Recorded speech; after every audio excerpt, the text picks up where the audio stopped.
Hello everyone, welcome back to my channel motion pro physiotherapy. आज की video बहुत important है, बहुत ज़रूरी है। प्लीज़ इसे लास्ट तक ज़रूर देखिएगा क्योंकि ये है जीबीएस आउटब्रेक के बारे में। जैसे कि आप लोगों ने अभी हाल ही में खबरों में सुना होगा, पुणे में, महाराष्ट्र में कितने पेशेंट्स मिली है जो जीबीएस आउटब्रेक से ग्रसित है और कितनी खतरनाक है ये जीबीएस आउटब्रेक। मतलब ये जीबीएस बीमारी आखिर में है क्या, ये फैल कैसे रही है, इसका क्या कारण है, शरीर में इसके क्या क्या लक्षण आपको दिखाई देंगे जिससे आपको ये कंफर्म होगा कि यस कि ये जीबीएस ही है और ये क्यों जानलेवा साबित होता है। पहले ये जाने व्हाट इज जीबीएस, आखिर जीबीएस ये है क्या। तो जीबीएस की फुल फॉर्म है गुलियन बार सिंड्रोम, इसका ये पूरा नाम है। ठीक है, तो जीबीएस एक ऐसी बीमारी है जिसमें कि हमारे शरीर में पैरालिसिस हो जाता है और शरीर की मसल्स के पैरालिसिस के साथ साथ आपकी जो सांस लेने वाली मसल है जिसको हम बोलते हैं डायफ्राम, उसकी नसें भी, उसकी नर्व्स भी इसमें इन्वॉल्व हो जाती है जिससे पेशेंट को अचानक ही वेंटिलेटर की जरूरत पड़ सकती है। तो ये है जीबीएस। और ये जीबीएस आउटब्रेक क्यों इतना फैल गया है, मतलब ये अभी की बीमारी नहीं है, जीबीएस एक बहुत पुरानी बीमारी है। ठीक है, सालों से डॉक्टर्स इस कंडीशन को देख रहे हैं, इसके ट्रीटमेंट कर रहे हैं, लेकिन इसकी तादाद कम थी। मतलब बहुत रेयरली मिलते हैं जीबीएस के पेशेंट, बहुत जल्दी से नहीं मिलते। लेकिन ऐसा क्या हो गया कि जीबीएस के अब इतने सारे जीबीएस शुरू होता है किसी भी इन्फेक्शन से, या वायरल इन्फेक्शन हो गया, ये ट्रिगर है जीबीएस का। ठीक है, तो जैसा कि खबरों से हमें पता चला है, महाराष्ट्र में, पुणे में पानी की गंदगी से, मीन्स पानी कंटामिनेट हो गया जिसके कारण कि ये वायरस बहुत ज़्यादा तादाद में फैल रहा है। और जो भी उस पानी को या कंटामिनेटेड खाने को, उस पानी से बने खाने को, पानी तो दूषित है ही, उससे वो खाना बना वो भी दूषित हो गया। कंटामिनेटेड फूड, कंटामिनेटेड वाटर, जिन भी पेशेंट ने उसे कंज्यूम किया उनकी बॉडी में इस वायरस ने जीबीएस को ट्रिगर किया। तो हाल ही में खबरों में ये पता चल रहा है, ज़्यादातर इसके पेशेंट हमें महाराष्ट्र में देखने को मिल रहे हैं, पुणे में देखने को मिल रहे हैं।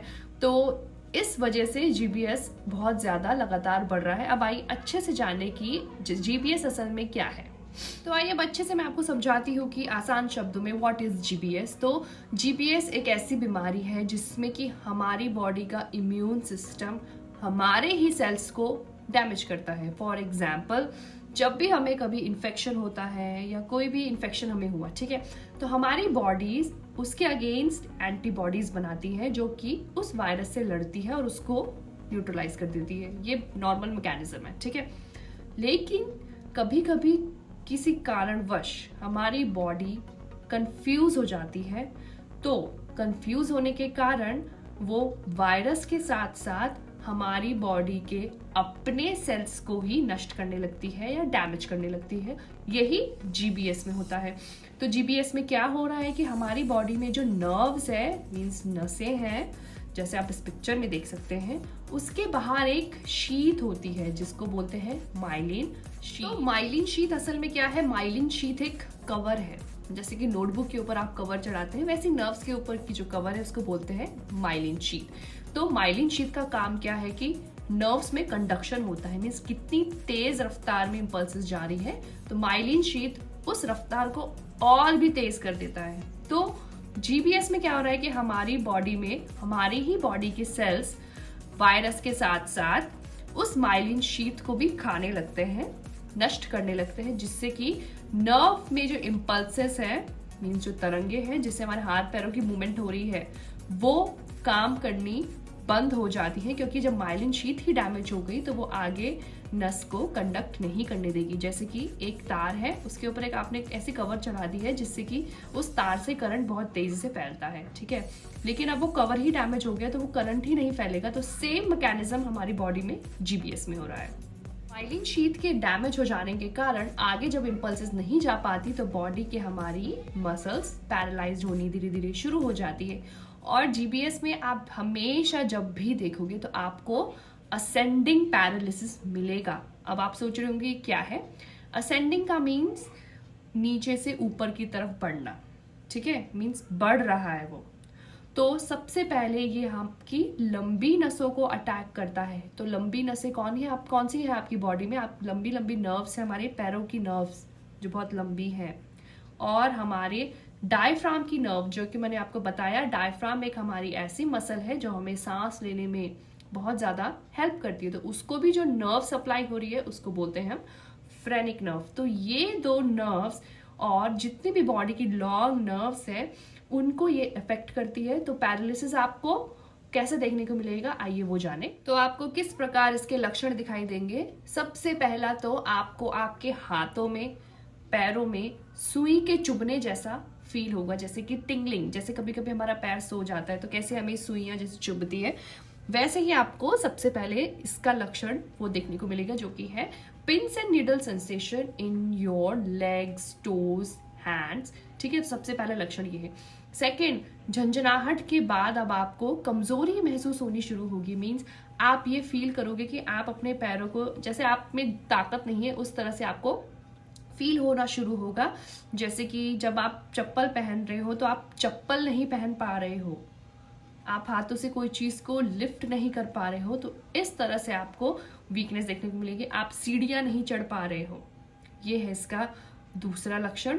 तीसरे लक्षण में आपको इसमें क्या फील होगा? आपको चेहरे में अपने एक्सप्रेशन बनाने में भी दिक्कत होगी। आप आईब्रोज नहीं उठा पा रहे हैं, आप चबा नहीं पा रहे हैं, आप स्वॉलो नहीं कर पा रहे हैं, क्योंकि आपकी नर्व्स है, यहाँ की जो नर्व्स है, नेक की नर्व्स है, स्वेलिंग में जो हेल्प हो रही है वो भी इसमें कॉम्प्रोमाइज हो जाता है। तो ट्रबल इन स्वॉलोइंग, स्पीकिंग, बोलने में दिक्कत आएगी, चबाने में दिक्कत आएगी, सीवियर पेन होगा इसमें, मीन्स दर्द बहुत ज्यादा होगा, और एक ही और क्रैम्प लाइक होगा। क्रैम्प में जब आपके पैरों में बहुत ज्यादा आप काम करते हैं तो क्रैम्प्स पड़ जाते हैं, मसल में जब क्रैम्प्स पड़ जाते हैं उस तरह का दर्द आपको इसमें देखने को मिलेगा, जो कि रात में सबसे ज्यादा होगा।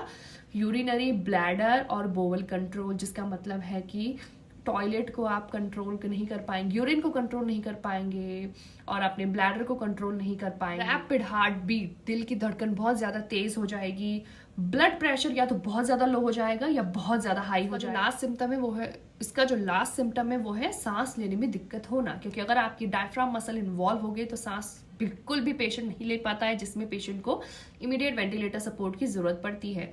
तो अगर आपको ये सारे लक्षण हो रहे हैं तो आपको ये समझना है कि ये लक्षण आपके किस तरह से बढ़ रहे हैं। कुछ घंटों में ही आपको बहुत ज्यादा वीकनेस फील हो रही है या कितने दिन लगाए, क्योंकि जितना ज्यादा दिन लगेगा इसमें उतना ही ये सिवियर होता जाएगा। क्योंकि जीबीएस के जो लक्षण है किन्हीं किन्हीं पेशेंट में बहुत ज्यादा तेजी से इंक्रीज हो जाते हैं, एंड अगर ये आपकी डायफ्राम नर्व को इफेक्ट करना शुरू कर देता है, डायफ्राम की नर्व को इफेक्ट करना शुरू कर देता है, तो हॉस्पिटल में ये एक इमरजेंसी सिचुएशन है, क्योंकि पेशेंट को सख्त वेंटिलेटर की जरूरत पड़ती है। बिना डायफ्राम के पेशेंट सांस भी नहीं ले सकता, इन कुछ ही घंटों में पेशेंट की मृत्यु हो सकती है। तो ये सारे लक्षण हैं आपके जीबीएस के। अब आइए जाने के लक्षण ट्रिगर किन वायरस और किन बैक्टीरिया के वजह से। जीबीएस इन्फेक्शन ट्रिगर होता है किसी वायरस के कारण। तो कौन कौन से वायरस इससे इन्फेक्ट हो सकते हैं? तो अभी जो देखने को मिल रहा है वो है कैम्पाइलोबैक्टर जेजुनी, जिसकी वजह से सबसे ज्यादा जीबीएस के केसेस दिखाई दे रहे हैं, क्योंकि कैम्पाइलोबैक्टर जेजुनी बहुत जल्दी ट्रिगर करता है जीबीएस को आपके शरीर में,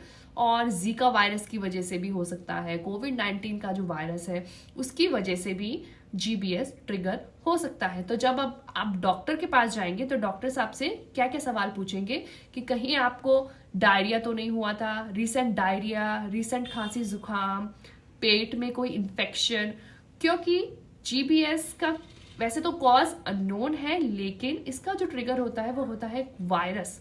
तो ऐसे रीसेंट इन्फेक्शन डॉक्टर साहब से पूछेंगे, या पेशेंट में रिसेंट इन्फेक्शन दिखाई देगा या तो डायरिया के रूप में या तो जुकाम के रूप में, तो ये सारे इन्फेक्शंस ट्रिगर करते हैं जीबीएस को।